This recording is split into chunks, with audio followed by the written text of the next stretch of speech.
Do what I say or I'll kill him.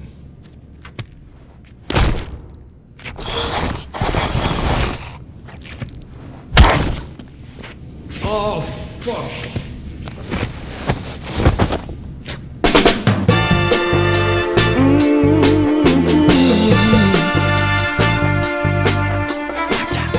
What are some of the best directors still working in film today? It's easily people like Quentin Tarantino, Martin Scorsese, and Christopher Nolan, right? But what if I told you there was one more who you probably never even heard of or seen any of his films? But trust me, you have to see his work. Director and writer S. Craig Zahler is one of the most original and creative people working in film today. Don't believe me? Well, let's take a look at his work resume, consisting of his own written and directed films. Starting off with his directorial debut,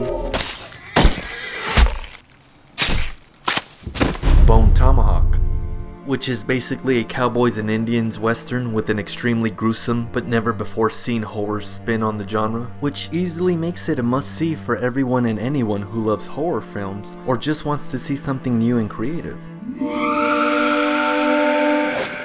Yeah, these things are also creepy as hell. Up next is Brawl in Cell Block 99. A film that consists of a crime job gone wrong, along with amazingly shot fight scenes, and I'm not even over exaggerating when I say literally exploding faces, and a now iconic setting. All of this topped off with a grindhouse look that serves as the cherry on top of this beautifully gritty film Sunday. And finally, his latest film, Dragged Across the Concrete, a buddy cop heist film filled with a lot of uneasy tension, Vince Vaughn in a noticeably bad blonde wig, and suspenseful shootouts, which ultimately makes the movie plot even more hardcore than the movie title. I mean, who names their movie title Dragged Across the Concrete if it's not gonna be gritty and badass? But luckily for us all, it is. And when I was summarizing these three films, you might have noticed that they had a little something in common. Can you guess what it was? Okay, time's up, I'll tell you. It's the violence.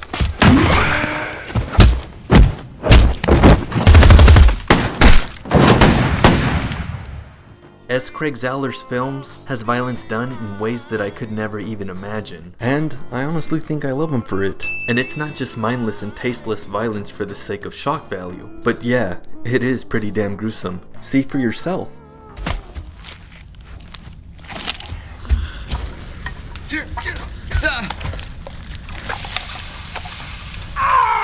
And now I'm really glad that I put that violence/spoiler warning for you guys at the beginning of the video. So you could thank me for that later, or you could just like and subscribe. That helps too. For the most part, Zahler's films are able to pull off these extremely bloody feats in an almost perfect fashion because it's all done using practical effects and makeup, which seems to be an almost abandoned art since most films would rather utilize CG blood. Hell, even the great Martin Scorsese has started to substitute CG blood instead of using more practical effects in his newer films. But that's not the case here, and it isn't the violence alone that sets these movies apart from the rest. It's also the well-placed action, which is mostly present in Zahler's second film, Brawl in Cell Block 99.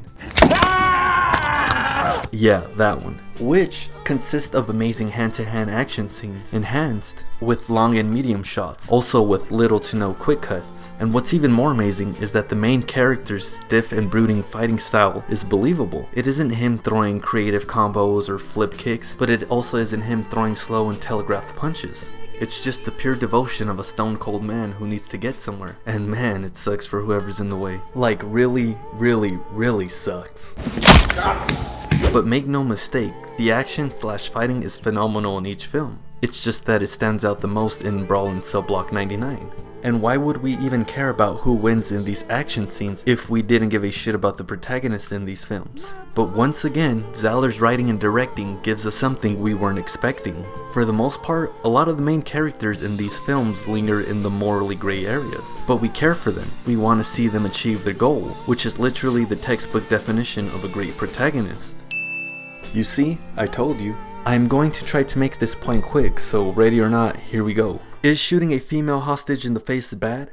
Yes, but how bad is it if mass murdering antagonists used her as an ambush to kill you and your partner, but luckily you were able to react in time to save yourself, so that you could hijack the already stolen gold from the same mass murdering antagonist, and finally get your teenage daughter along with your extremely ill wife out of the projects, before they get raped or even worse, only because your police department has abandoned you and now you had nowhere else to go.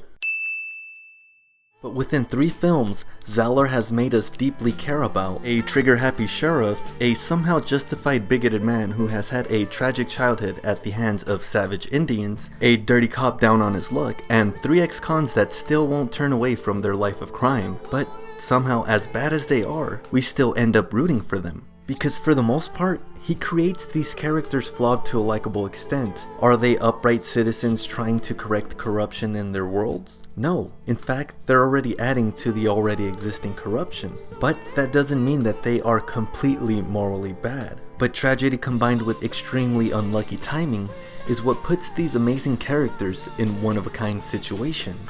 Because S. Craig Zahler films are just that, one of a kind. Every shot, plot, line, action scene is one of a kind.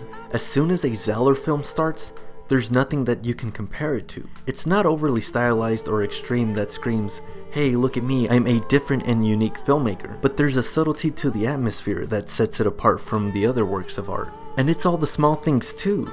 Like one-of-a-kind character reactions, specific shots with amazing lighting that really immerses you in the mood of that scene. Whether it's riding shotgun in the middle of the night, siding with a stranger who just tried to kill you in a shootout moments ago, in a cave being held hostage by troglodytes as they eat you off one by one, or just being held captive in your own prison by a brooding and very dangerous prisoner. Did I mention that he's very dangerous? Whatever location or setting his films take place in, you automatically immerse yourself in that scene. And the main reason for this is Zahler's small-scale stories. They aren't characters trying to save the entire world filled with pointless extras. No, they're people trying to save what means the world to them. And all these scaled-down locations really help focus in on the intimate storytelling that is going on. Just look at all these locations. It always feels like you're right in the middle of all of this, along with the main characters. But when chaos and suspension isn't going on, Zahler also perfects the quiet personal moments that most action-filled movies overlook. It's quiet scenes like this that just let you enjoy all the really great aspects of an amazing film.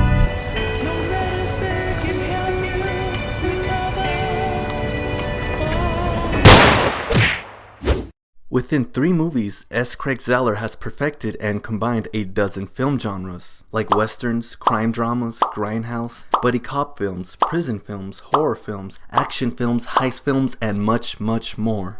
And if that still isn't enough positives to attribute to his films, how about the fact that he composes and creates most of his film soundtracks? Or that he mostly has all creative freedom when he's shooting. If you still want more, he also shot Bone Tomahawk all in 21 days. Or how about the fact that he throws in a little dark humor here and there, and a bit of social commentary, but doesn't cram it down your throat. I'm not racist. Every Martin Luther King Day I order a cup of dark roast. I'm sorry, what the actual fuck? For the most part, the reason this video is called The Greatest Director You've Never Heard Of, or something along those lines, is because his films don't get any real marketing. Hell, besides special screening for critics, his movies don't even come out in theaters. You don't see any of these movie trailers playing on TV commercial or ads. Even big movie reviewers ignore them. The only reason I came across his first film, Bone Tomahawk, was because I saw Ryan Hollinger's review about it a few years back, and have been a fan of this director ever since checking it out. But it's kinda hard to find them. Besides buying them, the only place that is really streaming them is Amazon Prime, or Prime TV, whatever the hell it's called. It's on there. So now, the only question that remains is, what are you still doing here? Subscribe to the channel and then go check out an S. Craig Zahler film. Trust me, you won't regret it.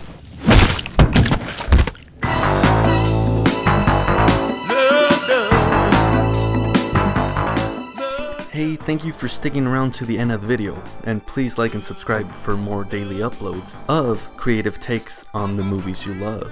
This is Cinematic Nova. Until next time.